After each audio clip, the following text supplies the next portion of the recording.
Are we going to get? Are we live? I'm assuming we're not. Yep. We are live. Yep. Hi, welcome back, everybody. I hope you had a very comfortable break. Pip's having his now. Pip's back. So thanks for being with us. I hope that offered a sort of a breadth of views. I think that was really useful, having a festival point of view, a large scale point of view, and hopefully sort of a small scale point of view. And I think it's often tricky to imagine how other people react to demands you put on the situation in terms of I know there's a question coming up about setting green riders, so it's really good to be able to put these questions to everyone. Now we're welcoming Claire O'Neill, who, can I ask you to introduce yourself and explain? Yeah, absolutely, no problem. Thank you, first of all, for all the organisation and bringing this together, and the presentations were brilliant before as well, so thanks for that. So I work with Arcadia, have done, I think, largely since around 2014, although I've known Pip since we were about 20, trying to cause all sorts of adventures in festivals around Europe. But my role with Arcadia has included being an aerialist, show manager, creative production.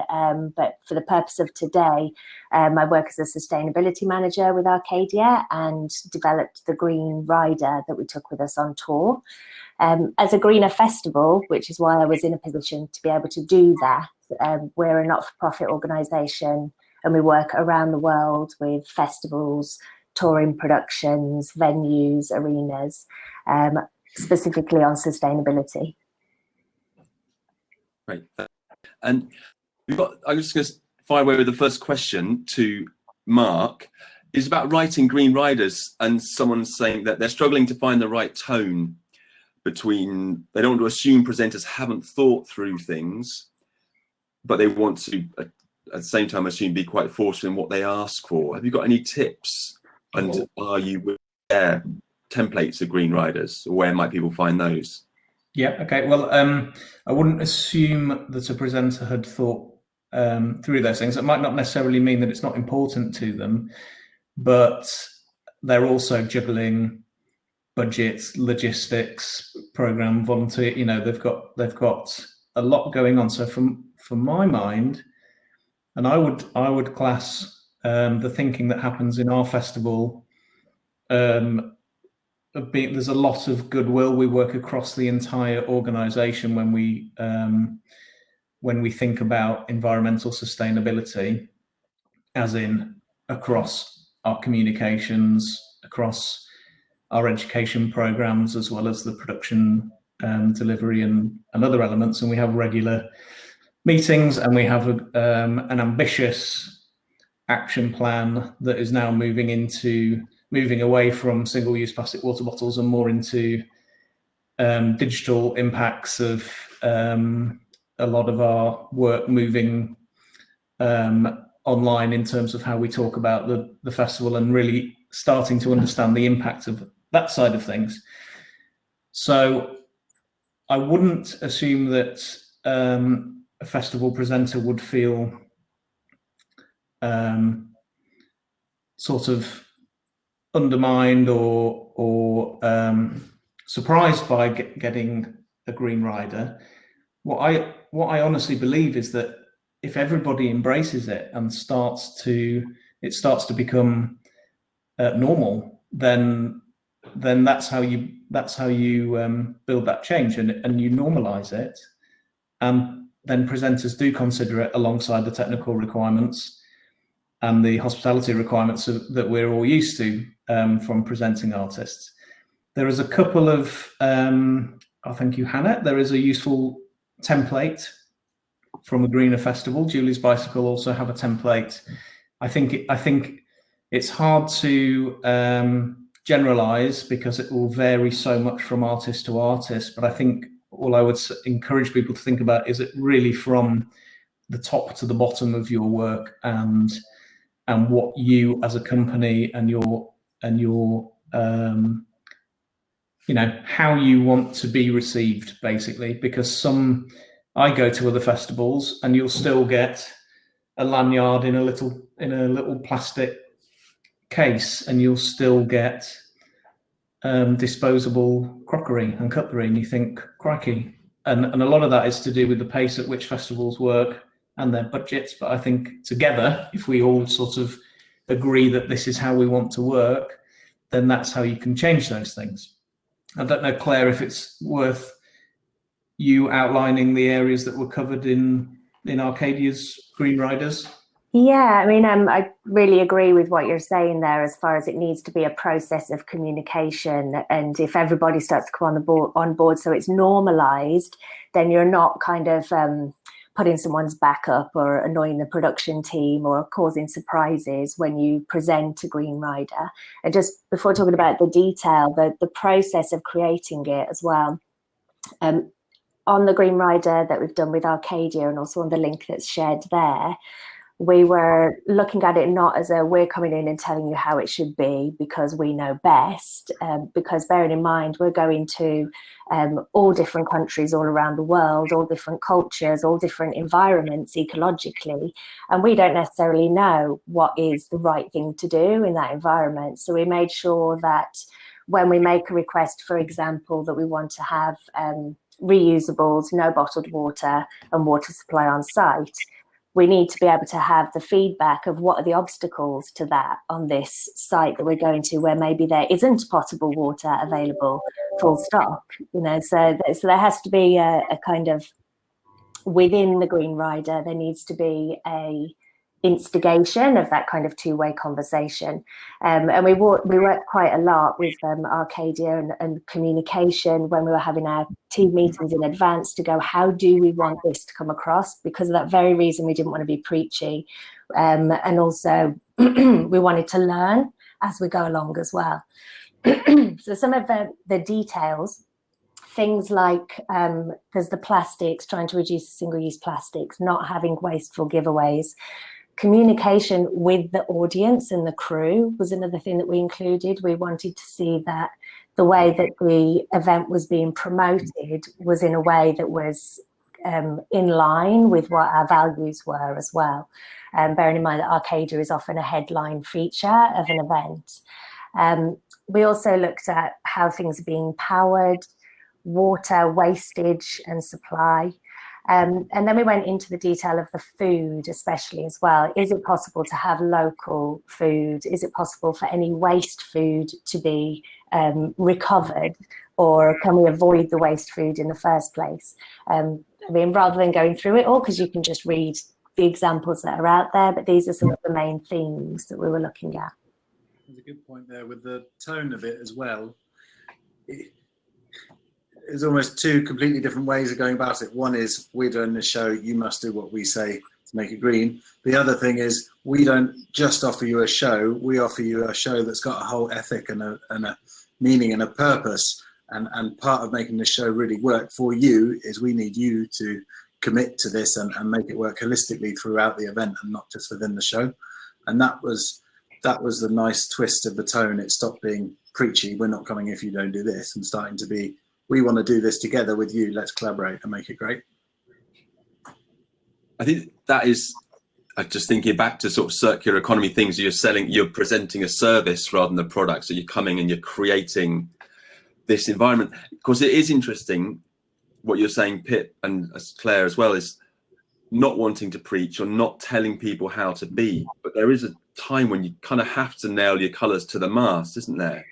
Is there a tension? What do you feel about that tension between, because you can control an area in a festival, unlike a lot of acts or people arriving, you can control an area and you can say it's going to be this way inside this area. Is there a tension there? What do you feel? I'd say that when there's certain things that you're sure about and you know that it's possible, then if it's not being provided, then I think it is fair to put your foot down and say, actually, like, we know that it's not necessary to have all of this waste, for example. We know that there is the ability to deal with it in a different way, and therefore that's how it needs to be. I think that there's a degree of being quite humble in some respects, and knowing that you don't know it all as well, because even if you know the kind of the key principle, like for instance, to not have to burn loads of waste, you don't necessarily know what the best route is wherever you go. But I think when you do know that and you're certain with that, that is when I think it's fair to throw your weight around a little bit. So bide your time. And yeah, I suppose you have to know that you know a lot about the situation before you, as you say, throw your weight around. Have you got any examples? Any sort of, I know, Pip, you talked really well about your experiences, but have you got any sort of examples that come to mind where you thought, wow, they really nailed it. I wish everyone else did what that host event did? Well, slightly off necessarily the Green Rider topic, but we got invited out to India a few years ago to design a stage out there. And we got really excited and we thought, oh, India, that'd be a great place to make something out of scrap. And we went out there sort of quite cocky, really, saying that we'd build them something. And they took us around all the shipyards where they break all the ships and all that sort of stuff. We saw some amazing stuff. But literally, they cut a panel off the side of a ship and it would drop down to the ground like a great big, weighing tons. Literally, almost before it had hit the ground, a group of people would come and grab it and whisk it into a hut. And by the time you got to the hut, it was already being turned into a big frying pan or whatever it is. And there wasn't actually any waste out there to recycle. We kind of got, it was more expensive to build it out of recycled materials out there than it would have anything else because they had such a good system for already processing it. It's like one of those, you kind of want to put yourself out of business, don't you? You want to be so inspiring that there's just no materials left. There was a question for Pip about are there any problems or technicalities around presenting about, I suppose, certificates and safety? Say I've got a 12 lorries loads worth of crane. I want to crack on. What are the stages you would go through to be able to take reclaimed materials and then present them to an audience? Yeah, it's certainly more difficult in some respects.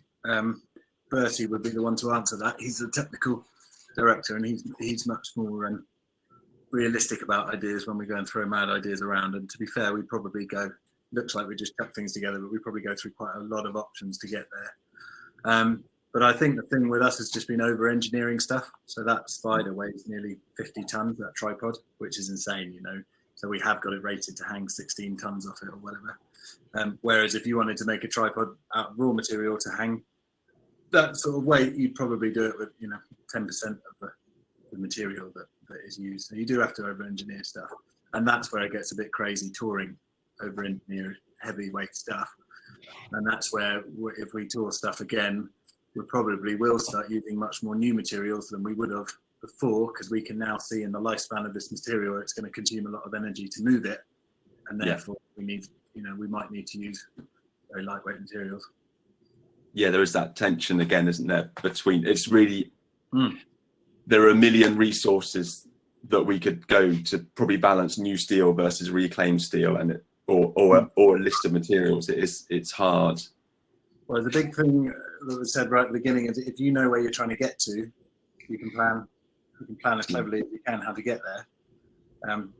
But if you've got that privilege and as far as you can see in the future, obviously that's the more sustainable you can make a product. But if you're working sort of, certainly when we started out, I'm sure for a lot of people, you don't really know where it's going to go, so you're working bit by bit. So it's a constant battle really between the reality of just getting something done and planning ahead.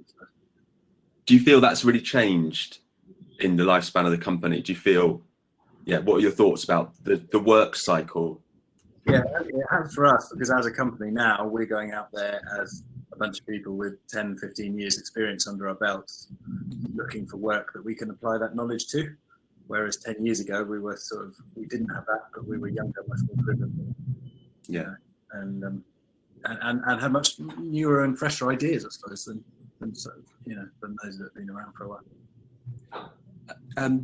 There's another question about power. I was going to maybe it's to go around everyone. Are there any thoughts on the most sustainable power generation or power use, or your thoughts? I guess you've all run into the use of power. What's your Mark? What's your feelings? Sorry. Well, I can talk a little bit more about the work we're trying to do in the city centre here, in the park, in a city centre park.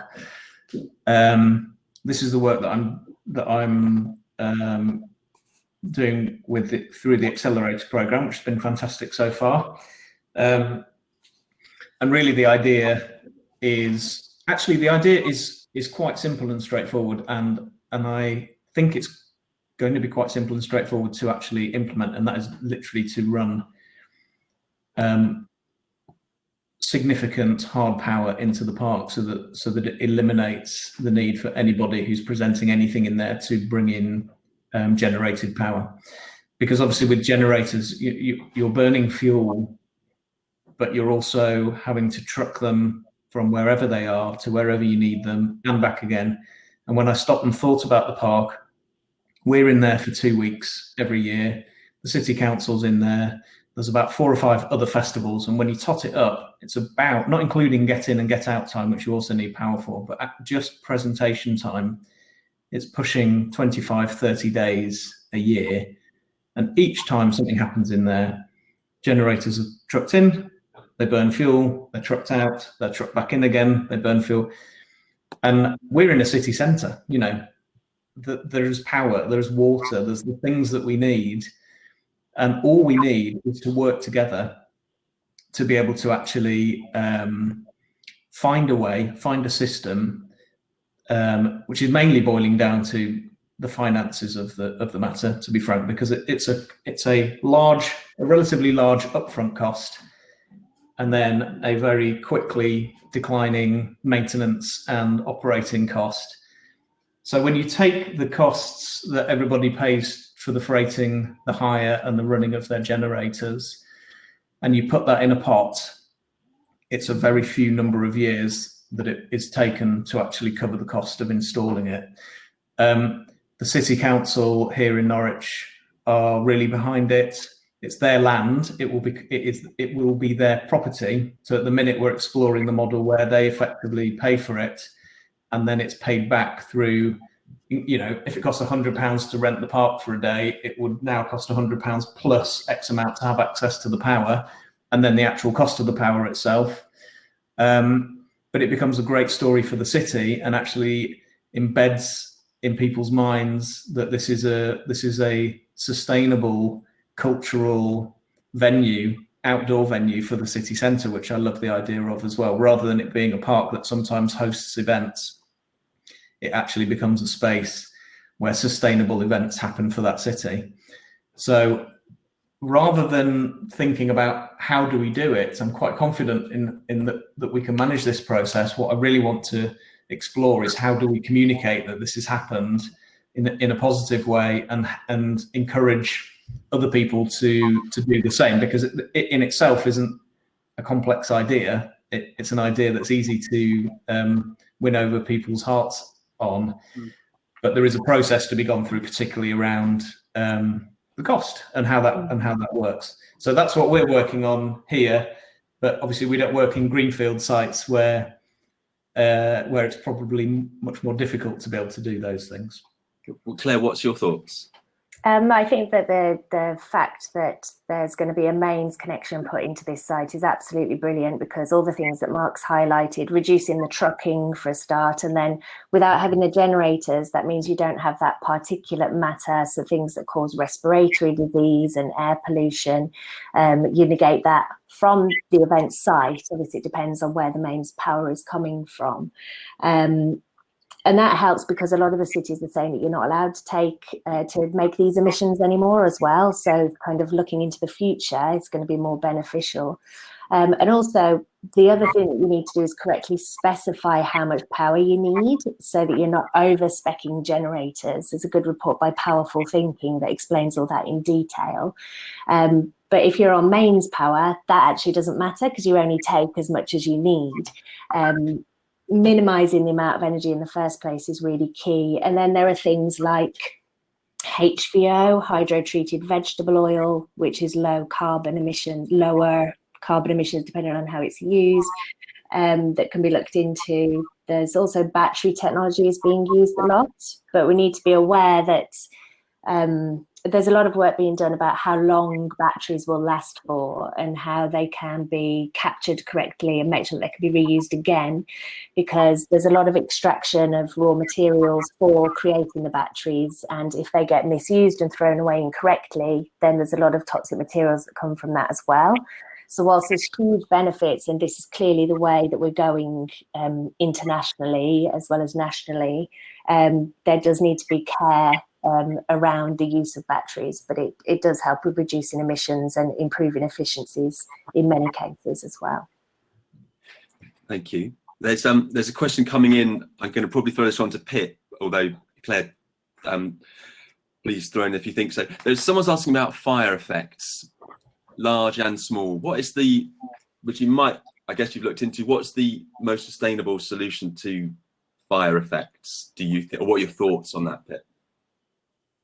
Yeah, we use recycled vegetable oil. So obviously the thing with using vegetable oil is it obviously releases a lot of carbon, but it releases the same amount of carbon as it's absorbed when it grew in the first place. So you've got a bit of a cycle there. At least you're not adding carbon into the atmosphere that's been locked in the ground since the dinosaurs or whenever.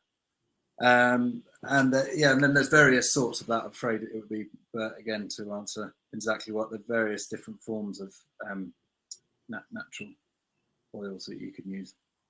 The thing with the recycled vegetable oil is well, for one, it stinks, so it smells like a fish and chip shop, and for two, it's quite just not a very precise thing to be burning. And is that what you? Go on. Go on. Well, just it also gives off a big cloud of smoke as well, so it looks pretty rough. Is that what, do you use the vegetable oil throughout your Arcadia shows now? As much as we can. It's very difficult internationally. And Yeah. some places we're not. Yeah. You'd have to be touring your own refining plant with you, which might be a problem, I guess.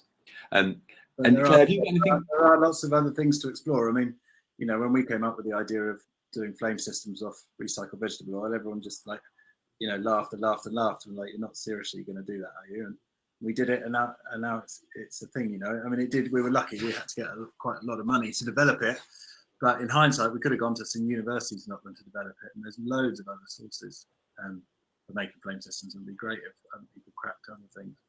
And this we cracked went on to the guys that helped us design it. They went on to make more of these systems. So it's great if you can crack these things. It's brilliant. It helps everybody. Is that top secret knowledge, or is that something that's sort of spreading out through the sector? Yeah, absolutely. No, it's not. We wouldn't keep it secret at all. If anyone wants to get in touch with us for more advice, we'd be happy to help. Totally. Yeah, I think it's quite a process to get. At the moment, the biggest bangs and the biggest effects are coming from very high energy sources, and so the experimentation has been really interesting. For instance, with the Spitfire system, there needs to be a way to make it so that the gas can compress enough to have the same explosive effect, which can be done, but it all takes trial error investigation and investment as well into those kinds of studies, which was great with the trials that were able to be done because of the Bristol, the Green City, I forget the way that it's called, Bristol Green City. Then there's also natural gas that can be used, which is coming from biodigesters, but again, it's really about trying to find ways to use materials that have already absorbed the carbon from the atmosphere, so you're not taking things from fossil fuels. And I think that's where we can start for now, but then it depends on your application as well, because when you're burning different types of fuels, depending on what your performance is, it depends on the proximity to people, to the performers. So something that's a bio version of a fuel might not have the same safety in a confined space or whatever it may be. So I think we need to take it on a case-by-case basis, and there is more work to be done in that field as well, because we all like a spectacular show. Yeah, one thing I'll say in defense of the flames as well is it's funny, it's a very easy target, which is why it was great for us to change it to biofuel, because it made a great story. Everyone's like, Arcadia sustainable? What about the flames? Oh, biofuel. Oh, okay, blah, blah, blah. And it made a big press story. But actually, if you take apart an event, the amount of gas that's used for the flames is actually really minimal compared to what people use driving there, compared to what they would have used in a weekend running hot baths at home or whatever it is. It's really important to be quite scientific about where your energy use is. Yeah, I think the work of your scale is just delivering sort of the consumption per audience member is brought down, isn't it? And it sounds really exciting because I think, as you said, we're in the business of spectacle and excitement, and this seems a very exciting field. That if there are sort of greener solutions to making massive explosions, that's really exciting. Are there any other exciting, inspiring things going on in that field that's good to talk about? Yeah, well, that's kind of our new where we're going now. Really, is just trying to figure out what are the next things, if you like. Claire, did I interrupt? Sorry. No, I was just going to say we're looking at fireworks as well, and the impact of fireworks for one of the Green Events and Innovations conferences, and then looking at how can you make something that makes groups of people go, oh, but that isn't going to causing the same kind of waste or effects, I guess. And there's so much development now in relation to lighting and different technologies that you can use that maybe have the same full sky effect, but that don't necessarily use the same amount of power or explosive. So this is a really interesting kind of field to look into as well, like other ways to make the big impact without necessarily the explosions. Yeah. Although, like Pip was saying as well, I remember years back I used to say, well, maybe it's good to be able to use fuel in the right ways. Like, for instance,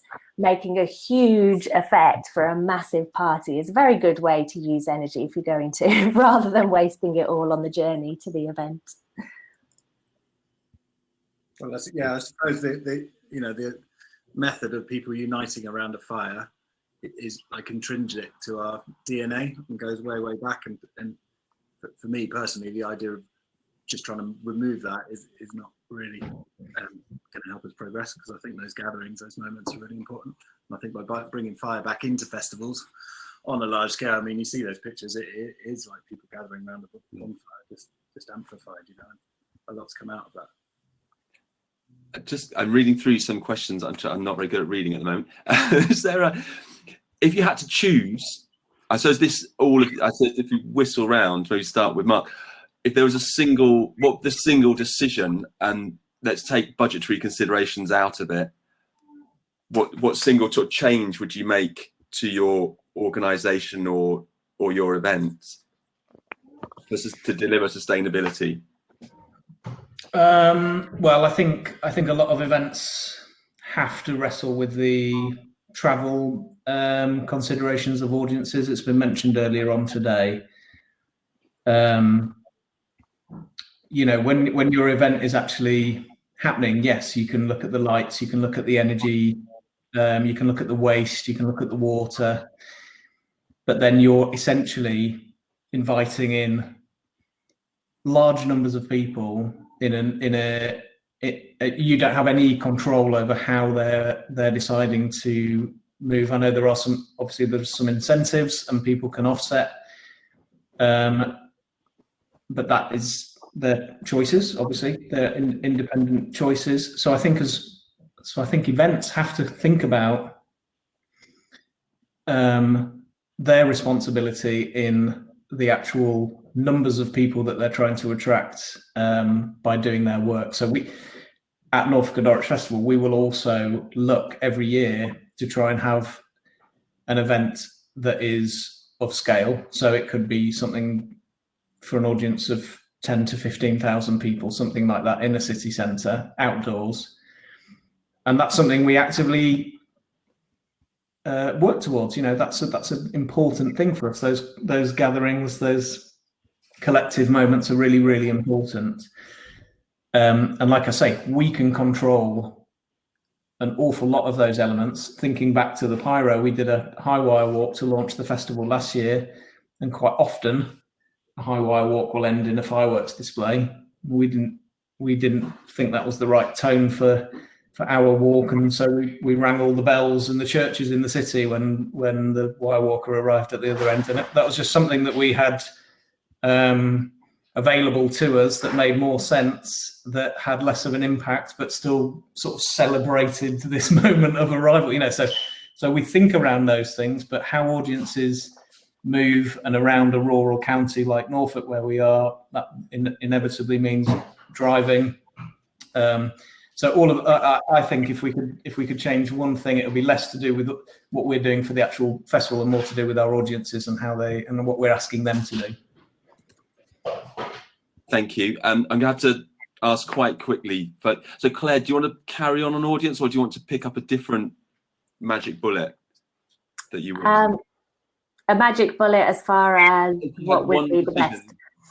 Yeah, one thing you could ignore budget.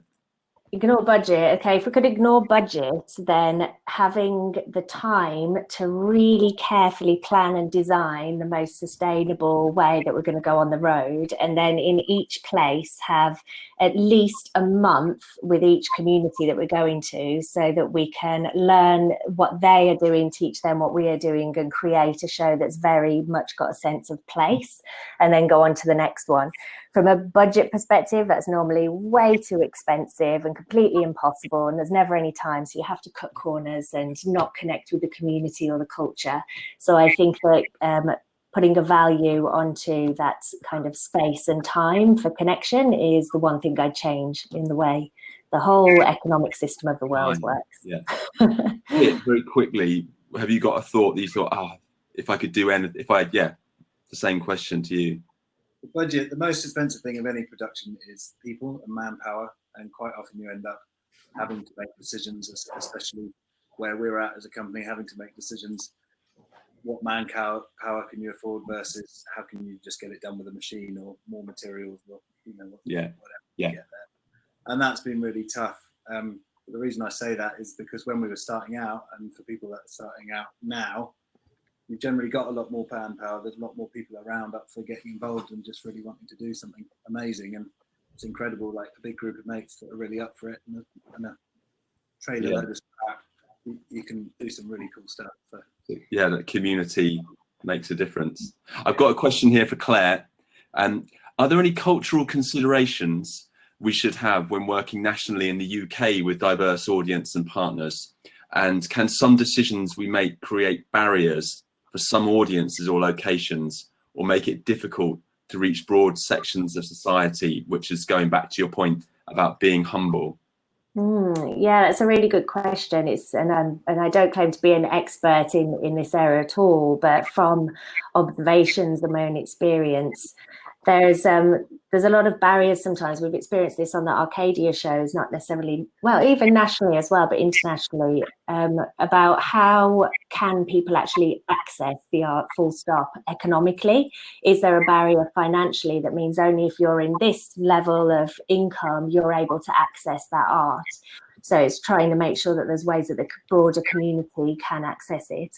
And then secondly, with I feel like the language that we use sometimes can be a barrier as well. And this is something that I've reflected on in the environmental or climate change sphere, where it can often be coming from a lot of jargon and kind of uninspiring language that doesn't resonate with people's hearts. And so you're only going to get a very small cross-section of society that are going to engage with that. And this is something that all of you have spoken about in relation to how the art can be a way of communicating these much more deeper on a very on a level that people can connect with these I suppose messages that we're trying to put across. That's another key point as well, not just putting messages across, but being open to receive messages too. I think that that's something where it's kind of across society, is trying to not go out and preach what we think is the best way to do things, but to make sure that we've always got a two-way flow between whatever production we may be creating and then the places where we're taking it to. There's more I could say on that, but maybe does anyone else want to jump in? I think that's a really good point. It's definitely trying to do these things, talking about these things, and being really clear publicly that you are trying to do stuff and you welcome feedback, and please help us figure this out, because it's such a huge unknown quantity that we're dealing with, finding these solutions, that it takes a real open mind and a real collaborative approach to make it happen.